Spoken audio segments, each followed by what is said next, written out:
ഇന്നത്തെ നമ്മുടെ വിഭവം പിസ്സയാണ്. പിസ്സയെക്കുറിച്ച് കൂടുതലൊന്നും പറയേണ്ട ആവശ്യമില്ലല്ലോ. കുട്ടികൾക്കൊക്കെ മുതിർന്നവർക്കൊക്കെ ഒരുപോലെ ഇഷ്ടപ്പെട്ട ഒരു വിഭവമാണിത്. ഇന്നത്തെ ഈ വീഡിയോൻ്റെ പ്രത്യേകത എന്താണെന്ന് വെച്ചാൽ ഇതിൻ്റെ ബേസ് ഒരു ഇൻസ്റ്റൻറ്റ് ബാറ്റർ വെച്ചിട്ടാണ് നമ്മൾ ഇതിൻ്റെ ബേസ് ഉണ്ടാക്കുന്നത്. അതോടൊപ്പം നമ്മൾ പിസ്സ സോസും മൊസറല്ല ചീസും കൂടെ തന്നെ ഉണ്ടാക്കുന്നുണ്ട്. അപ്പോൾ നമുക്ക് വീഡിയോയിലേക്ക് പോവാം. അപ്പോൾ ആദ്യം നമുക്ക് മൊസറല്ല ചീസ് എങ്ങനെ ഉണ്ടാക്കാമെന്ന് നോക്കാം. അപ്പോൾ അതിന് ഞാൻ ഒരു 4 കപ്പ് പാല് ഒരു പാനിലേക്ക് ഒഴിച്ചു കൊടുക്കുന്നുണ്ട്. ഇത് സ്റ്റവ് ഓൺ ചെയ്ത് വളരെ ലോ ഫ്ലെയിമിൽ വെച്ചിട്ട് ഇളക്കിക്കൊണ്ടേ ഇരിക്കണം. നമുക്ക് ഈ പാല് ചെറുതായിട്ട് മാത്രം ചൂടായാൽ മതി. അപ്പോൾ ഒരുപാട് നേരമൊന്നും വേണ്ടി വരില്ല. ചെറുതായിട്ട് ചൂടാവണം, എന്നാൽ ചൂട് കൂടിപ്പോവാനും പാടില്ല. നമ്മുടെ വിരൽ ഡിപ്പ് ചെയ്യുമ്പോൾ കൈ പൊള്ളാത്ത വിധത്തിലുള്ള ചൂട് വേണം ഉണ്ടാവാനായിട്ട്. ഇതിപ്പോൾ ചെറുതായിട്ട് ചൂടായിട്ടുണ്ട്. ഇനി നമുക്ക് ഫ്ലെയിം ഓഫ് ചെയ്യാം. എന്നിട്ടൊരു 4 ടേബിൾ സ്പൂൺ വിനാഗിരി എടുത്തിട്ടുണ്ട്. അത് കുറച്ച് കുറച്ചായിട്ട് അതിനകത്തേക്ക് ഒഴിച്ചു കൊടുക്കാം. അല്പം മാത്രം ഒഴിച്ചു കൊടുത്താൽ മതി. ചിലപ്പോൾ ഇത് മുഴുവനും വേണ്ടി വരില്ല, വിനാഗിരി മുഴുവനും ഒഴിക്കേണ്ടി വരില്ല. ഇത് സെറ്റായി വരുമ്പോൾ നമുക്ക് അത്രമാത്രം വിനാഗിരി ഒഴിച്ചാൽ മതി. ഇതിപ്പോൾ ഏതാണ്ട് സെറ്റായി വന്നിട്ടുണ്ട്. അപ്പോൾ ഞാനിവിടെ 3 ടേബിൾ സ്പൂൺ വിനാഗിരി മാത്രം ഒഴിച്ചു കൊടുത്തുള്ളൂ. കുറച്ച് വിനാഗിരി ബാക്കി വന്നിട്ടുണ്ട്. ഇത്രയും മതിയാകും. ഇനി നമുക്ക് ഇതൊരു അരിപ്പയിലേക്ക് മാറ്റാം. ഇവിടെ നിയറസ്റ്റ് ഷോപ്പിലൊന്നും മൊസറല്ല ചീസ് കിട്ടാനില്ല. അപ്പോൾ നമുക്ക് 1 ലിറ്റർ പാല് മാത്രം മതി. വളരെ ഈസി ആയിട്ട് ചീസ് ഉണ്ടാക്കാം. 2 മീഡിയം സൈസ് പിസയ്ക്ക് ഈ ചീസ് ധാരാളം മതിയാവും. ഇനി ഇതിൻ്റെ വെള്ളം നന്നായിട്ട് ഇതുപോലെ കയ്യിലുകൊണ്ട് പ്രസ് ചെയ്ത് നന്നായിട്ട് കളഞ്ഞെടുക്കണം. മാക്സിമം കയ്യിലുകൊണ്ട് പ്രസ് ചെയ്ത് കഴിഞ്ഞിട്ട് നമുക്ക് കയ്യിലെടുത്ത് നന്നായിട്ട് പിഴിഞ്ഞ് വെള്ളം കളഞ്ഞെടുക്കണം. ഇനി ഒരു പാത്രത്തിൽ ചീസ് മുങ്ങിക്കിടക്കാൻ മാത്രം വെള്ളം ചൂടാക്കാൻ വെച്ചിട്ടുണ്ട്. ആ ചൂടാവുന്ന സമയത്ത് നമുക്ക് ഇതുപോലെ നന്നായിട്ട് ഇതിലെ വെള്ളം കൈകൊണ്ട് പിഴിഞ്ഞ് കളഞ്ഞെടുക്കാം. 2 കൈ കൂടെ പ്രസ് ചെയ്ത് ഇതുപോലെ കളഞ്ഞാൽ മതി. ഇനി നമുക്ക് ആ ചൂടാക്കാൻ വെച്ച വെള്ളത്തിലേക്ക് 1 ടേബിൾ സ്പൂൺ ഉപ്പിട്ട് കൊടുക്കാം. ചീസിന് ആവശ്യമായ ഉപ്പാണിത്. എന്നിട്ട് ഒന്ന് ഇളക്കിയതിന് ശേഷം ഈ ചീസ് അതിനകത്തേക്ക് ഇട്ട് കൊടുക്കാം. ഒരു 3-4 സെക്കൻഡ് ഒന്ന് ഡിപ്പ് ചെയ്തതിന് ശേഷം എടുത്തിട്ട് വീണ്ടും അതിലെ വെള്ളം ഒന്ന് പിഴിഞ്ഞ് കളയണം. അപ്പോൾ ഇത് അല്പം ചൂടായിട്ടുണ്ട്. ഈ വെള്ളം നമ്മുടെ കൈ ഇട്ടാൽ കുറച്ച് പൊള്ളും. അപ്പോൾ അതുകൊണ്ട് അരിപ്പയിലേക്ക് ഇട്ടൊന്ന് ഇതുപോലെ പ്രസ് ചെയ്തിട്ട് കുറച്ച് നേരം പ്രസ് ചെയ്ത് വെള്ളം കളഞ്ഞതിന് ശേഷം വീണ്ടും ഇത് കൈ കൊണ്ട് നമുക്ക് പിഴിഞ്ഞെടുക്കാം. വെള്ളം ഒരുവിധം നന്നായിട്ട് ചൂടായതിന് ശേഷം ഫ്ലെയിം ഓഫ് ചെയ്യാം. തിളക്കാറാവുന്നതിന് കുറച്ച് മുമ്പായിട്ട് വേണം ഫ്ലെയിം ഓഫ് ചെയ്യാനായിട്ട്. 2-3 പ്രാവശ്യം ഡിപ്പ് ചെയ്യുമ്പോൾ വെള്ളത്തിൻ്റെ ചൂട് കുറച്ച് കുറയും. അപ്പോൾ നമുക്ക് വീണ്ടും ഫ്ലെയിം ഓൺ ചെയ്തിട്ട് ചെറുതായിട്ട് ഒന്നും കൂടി ഒന്ന് ചൂടാക്കാം. എന്നിട്ട് ഫ്ലെയിം ഓഫ് ചെയ്യാം. ഇതൊരു 6-7 പ്രാവശ്യം ആവർത്തിക്കണം. വെള്ളത്തിൽ മുക്കി വീണ്ടും കയ്യിലിട്ടൊന്ന് പിഴിഞ്ഞ് വെള്ളം കളഞ്ഞെടുക്കുക. വീണ്ടും മുക്കുക. വീണ്ടും ഇതുപോലെ വെള്ളം കളഞ്ഞെടുക്കുക. അങ്ങനെ ഒരു 6-7 പ്രാവശ്യം ചെയ്താൽ മാത്രം പെർഫെക്റ്റ് ചീസ് നമുക്ക് കിട്ടുള്ളൂ. ഇതിപ്പം 7ാമത്തെ പ്രാവശ്യമാണ് വെള്ളത്തിൽ നിന്ന് എടുത്ത് ഇതുപോലെ പിഴിഞ്ഞെടുക്കുന്നത്. നമുക്ക് അടിപൊളി ചീസായി കിട്ടിയിട്ടുണ്ട്. നല്ല സോഫ്റ്റ് ആയിട്ടുണ്ട്. നല്ല സോഫ്റ്റ് ആയിട്ടുണ്ട്.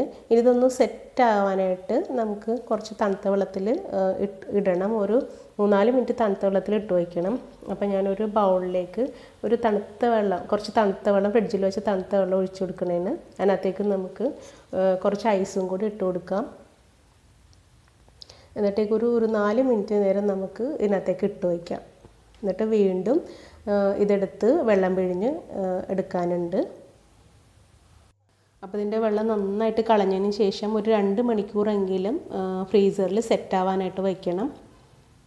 എന്നാൽ മാത്രം നമുക്കിത് നന്നായിട്ട് എളുപ്പത്തിൽ ഗ്രേറ്റ് ചെയ്തെടുക്കാൻ പറ്റുള്ളൂ. അപ്പോൾ ഞാനിത് ചെറിയൊരു സോപ്പിൻ്റെയൊക്കെ ഷേപ്പിലാക്കിയിട്ട് ഒന്ന് റാപ്പ് ചെയ്തെടുത്തിട്ടുണ്ട്. ഇത് നമുക്കിനി ഫ്രീസറിലേക്ക് വയ്ക്കാം. ഇനി നമുക്കിത് ഫ്രീസറിലേക്ക് വയ്ക്കാം. അടിപൊളിയായിട്ട് കിട്ടിയിട്ടുണ്ടല്ലേ. ഫ്രീസറിൽ 2 മണിക്കൂർ മാത്രം വെച്ചാൽ മതി സെറ്റാവാനായിട്ട്. പക്ഷേ ഞാനിതിവിടെ കുറച്ച് ദിവസം കഴിഞ്ഞതിന് ശേഷമാണ് പിസ്സ ഉണ്ടാക്കിയത്. അപ്പോൾ നമ്മൾ ഫ്രീസറിൽ നിന്ന് എടുത്തിട്ട് ഒരു അരമണിക്കൂർ പുറത്ത് വെച്ചതിന് ശേഷം വേണം ഇത് ഗ്രേറ്റ് ചെയ്തെടുക്കാൻ. അല്ലെങ്കിൽ കട്ടയായിട്ടിരിക്കും, നമുക്കിത് കിട്ടില്ല. അപ്പോൾ ഇത് ഞാൻ അരമണിക്കൂർ പുറത്തെടുത്ത് വെച്ചിട്ടുണ്ട്. ഇനി നമുക്കിത് ആവശ്യമനുസരിച്ച് ഗ്രേറ്റ് ചെയ്തെടുക്കാം. ഇനി നമുക്ക് പിസ്സ സോസ് ഉണ്ടാക്കാം. അതിന് ഞാൻ 2 മീഡിയം സൈസ് തക്കാളി അതിൻ്റെ ഞെട്ട് ഭാഗം കട്ട് ചെയ്ത് കളഞ്ഞിട്ടുണ്ട്. അത് നമുക്ക് കുക്കറിലേക്ക് ഇട്ട് കൊടുക്കാം. ഒരു 1/4 കപ്പ് വെള്ളം ഒഴിച്ച് ഒരു 2-3 വിസിൽ വരുന്നവരെ ഒന്ന് വേവിച്ചെടുക്കാം ഹൈ ഫ്ലെയിമിൽ. തക്കാളി നന്നായിട്ട് വെന്തിട്ടുണ്ടാവണം, അത്ര മതി. അതിൻ്റെ തോലൊക്കെ ഇങ്ങനെ അടർന്ന് വന്നിട്ടുണ്ടാവും. അത് നമുക്ക് ഒലിച്ച് മാറ്റിയിട്ട് ഇത് തണുക്കുമ്പോൾ മിക്സിയുടെ ജാറിലിട്ട് ഒന്ന് അടിച്ചെടുക്കണം. ഈ ഒരു പരുവത്തിൽ അടിച്ചെടുത്താൽ മതി, നന്നായിട്ട് പേസ്റ്റായി പോകണ്ട. ഇനി ഒരു പാനിലേക്ക് 1 ടേബിൾ സ്പൂൺ ഓയിൽ ഒഴിച്ച് കൊടുത്തിട്ടുണ്ട്. ഞാനിവിടെ ഒലിവ് ഓയിലാണ് ഒഴിച്ചു കൊടുത്തത്. സ്മെല്ലില്ലാത്ത ഏത് ഓയിലായാലും മതി. ഇതിനകത്തേക്ക് ഒരു 5 വെളുത്തുള്ളി ചെറുതായിട്ട് കട്ട് ചെയ്ത് ചേർത്ത് കൊടുത്തിട്ടുണ്ട്. ജസ്റ്റ് ഒന്ന് വഴറ്റിയാൽ മതി. എന്നിട്ട് ഇതിനകത്തേക്ക് ഒരു ചെറിയ സവാള ചെറുതായിട്ട് കട്ട് ചെയ്തും കൂടി ചേർത്തൊന്ന് വഴറ്റിയെടുക്കാം. സവാള ഒരുപാട് സോഫ്റ്റ് ആവേണ്ട ആവശ്യമില്ല. ഇതിന് സോസിന് ആവശ്യമായ ഉപ്പ് ചേർത്ത് കൊടുക്കാം. ഒന്ന് മിക്സ് ചെയ്തതിന് ശേഷം നമുക്ക് അടിച്ചു വെച്ചിരിക്കുന്ന തക്കാളി പേസ്റ്റ് ചേർത്ത് കൊടുക്കാം. ഇത് നന്നായി ഇളക്കിയതിന് ശേഷം ഒന്ന് അടച്ച് മൂടി ഒരു 2-3 മിനിറ്റ് ഒന്ന് കുക്ക് ചെയ്തെടുക്കാം. മൂടി മാറ്റി നന്നായിട്ട് ഇളക്കിയതിന് ശേഷം നമുക്കൊരു 1/2 ടീസ്പൂൺ കാശ്മീരി ചില്ലി പൗഡർ ചേർത്ത് കൊടുക്കാം. നന്നായി മിക്സ് ചെയ്തതിന് ശേഷം നമുക്കൊരു 1/4 ടീസ്പൂൺ ഗരം മസാലപ്പൊടി ചേർത്ത് കൊടുക്കാം. ഒരു 1/4 ടീസ്പൂൺ കുരുമുളക് പൊടി ചേർത്ത് കൊടുക്കാം. ഒരു 1/2 ടീസ്പൂൺ ചില്ലി ഫ്ലേക്സ് ചേർത്ത് കൊടുക്കാം. ഇതെല്ലാം നന്നായിട്ടൊന്ന് മിക്സ് ചെയ്യാം. കുറച്ച് സ്പൈസിയാണ് ഈ സോസ്. എരിവ് ഇത്രയും വേണ്ടാന്നുണ്ടെങ്കിൽ കുരുമുളക് പൊടി ഒരു നുള്ളിട്ടാൽ മതിയാവും. ഇനി ഇതിനകത്തേക്ക് ഒരു 1/4 ടീസ്പൂൺ ഒറിഗാനോ കൂടി ചേർത്ത് കൊടുക്കാം. നന്നായിട്ടൊന്ന് മിക്സ് ചെയ്തെടുക്കാം. ഇനി 1 ടീസ്പൂൺ പഞ്ചസാര ചേർത്ത് കൊടുക്കാം. അതും ഒന്ന് നന്നായിട്ട് മിക്സ് ചെയ്ത് കൊടുക്കാം. ഇപ്പോൾ നമ്മുടെ മസാല സോസ് കുറച്ച് ഡ്രൈ ആയിട്ടുണ്ട്. അപ്പോൾ കുറച്ച് വെള്ളം ഒഴിച്ച് കൊടുക്കാം. കുറച്ച് ലൂസായിരിക്കണം, നമുക്ക് സ്പ്രെഡ് ചെയ്യാനായിട്ട് കുറച്ച് എളുപ്പം ഉണ്ടാവണം. അപ്പോൾ അല്പം ഒന്ന് ലൂസാക്കി എടുക്കണം. അപ്പോൾ ഒരു 2 ടേബിൾ സ്പൂൺ വെള്ളം ഒഴിച്ച് കൊടുത്തിട്ട് ഒന്ന് തിളപ്പിച്ചെടുക്കാം. അപ്പോൾ പിസ്സ സോസ് റെഡി ആയിട്ടുണ്ട്. ഇതൊന്ന് ഫ്ലെയിം ഓഫ് ചെയ്തിട്ട് ചൂടാറാൻ വയ്ക്കാം. ഇനി പിസ്സ ബേസിന് വേണ്ടിയുള്ള ബാറ്റർ തയ്യാറാക്കണം. അപ്പോൾ ഒരു ബൗൾ എടുത്തിട്ടുണ്ട്. അതിനകത്തേക്ക് 1 കപ്പ് മൈദ ഇട്ട് കൊടുക്കാം.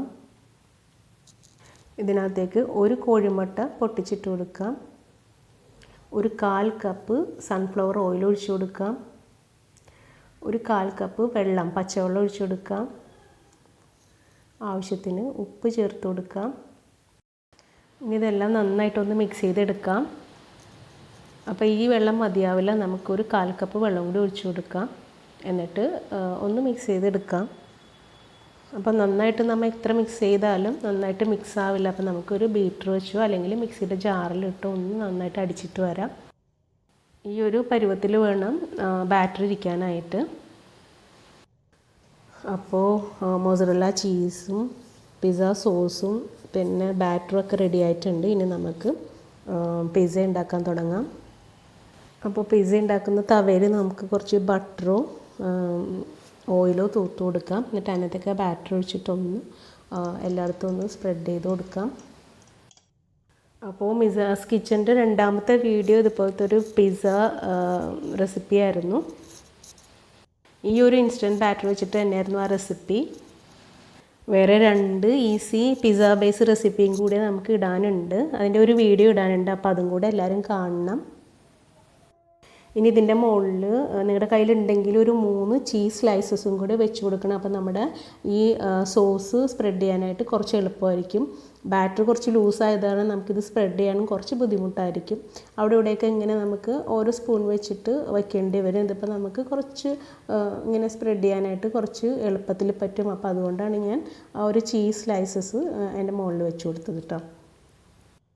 എൻ്റെ കയ്യിൽ 2 സ്ലൈസസ് ഉണ്ടായേ ഉള്ളൂ, അതുകൊണ്ടാണ് ഞാൻ കട്ട് ചെയ്ത് അങ്ങനെ വെച്ച് കൊടുത്തത്. അപ്പോൾ നിങ്ങളുടെ കയ്യിലുണ്ടെങ്കിൽ 3 എണ്ണം മുഴുവനായിട്ടും വെച്ച് കൊടുക്കാവുന്നതാണ്. ഇനി നമുക്ക് കുറച്ച് വെജിറ്റബിൾസും കൂടി അതിൻ്റെ മുകളിൽ വെച്ച് കൊടുക്കണം. അതിനു മുമ്പ് നമുക്ക് ആ ചീസ് ഒന്ന് ഗ്രേറ്റ് ചെയ്ത് എടുക്കണം. ഞാനിങ്ങനെ കത്തി കൊണ്ട് ഇങ്ങനെ കട്ട് ചെയ്തെടുക്കുകയാണ് ചെയ്യണത്. ആദ്യം ഈ ചീസൊന്ന് ഇതിനകത്തേക്കൊന്ന് വിതറി കൊടുക്കാം.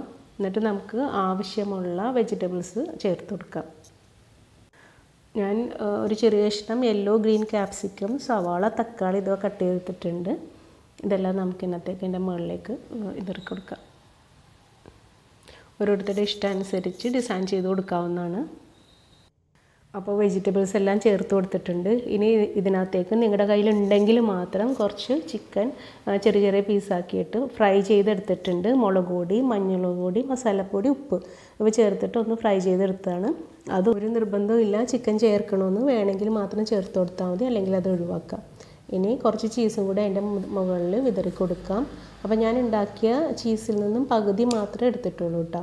ഇനി അവസാനമായിട്ട് കുറച്ച് ഒറിഗാനോ കൂടി വിതറി കൊടുക്കാം. ഇനി നമുക്കിത് 2 രീതിയിൽ കുക്ക് ചെയ്തെടുക്കാം. ഒന്ന്, നമ്മുടെ സ്റ്റൗ വളരെ ലോ ആക്കി വെക്കാൻ പറ്റുമെന്നുണ്ടെങ്കിൽ അതിൻ്റെ മുകളിൽ വെച്ചിട്ട് ഒരു 10-12 മിനിറ്റ് കുക്ക് ചെയ്തെടുക്കാവുന്നതാണ്. അല്ലെങ്കിൽ ദോശക്കല്ലിലോ അല്ലെങ്കിൽ ഇതുപോലത്തെ നോൺ സ്റ്റിക്കിൻ്റെ തവയിലോ വെച്ചിട്ട് നമുക്ക് കുക്ക് ചെയ്തെടുക്കാം.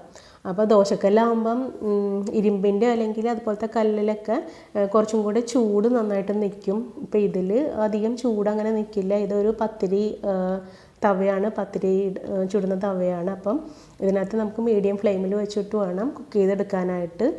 അപ്പം ഞാൻ ആദ്യം ഒരു 4 മിനിറ്റ് ഒരു മീഡിയം ഫ്ലെയിമിൽ സ്റ്റൗവിൽ നേരിട്ട് വെച്ചതിന് ശേഷമാണ് ഈ തവയുടെ മുകളിലേക്ക് വെച്ചത് കേട്ടോ.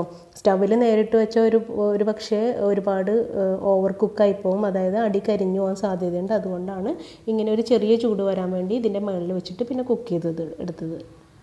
ഒരു 25-30 മിനിറ്റ് കുക്ക് ചെയ്ത് ഇതിനകത്ത് വെച്ചതിന് ശേഷം നല്ല അടിപൊളിയായിട്ട് പെർഫെക്റ്റായിട്ട് നമ്മുടെ പിസ്സ കിട്ടിയിട്ടുണ്ട്. ചീസൊക്കെ നല്ല മെൽറ്റായി വന്നിട്ടുണ്ട്. നല്ല അടിപൊളി പിസ്സയാണ്. അപ്പോൾ നിങ്ങളെല്ലാവരും ഇതുപോലെ ഉണ്ടാക്കി നോക്കണം. ഈ ഒരു പിസ്സ ബേസ് ഉണ്ടല്ലോ, നല്ല ടേസ്റ്റാണ് ഇത് കഴിക്കാനായിട്ട്. അപ്പോൾ നിങ്ങളെല്ലാവരും ഇതുപോലെ ഒരു പ്രാവശ്യം ഒന്ന് ട്രൈ ചെയ്ത് നോക്കണം. നിങ്ങളുടെ അഭിപ്രായങ്ങളും നിർദ്ദേശങ്ങളും എന്നെ കമൻറ്റ് ബോക്സിൽ അറിയിക്കണം. ഈ ചാനൽ ഇതുവരെ സബ്സ്ക്രൈബ് ചെയ്യാത്തവർ ദയവായി ഒന്ന് സബ്സ്ക്രൈബ് ചെയ്തേക്കണം.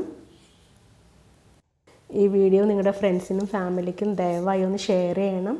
Thank you.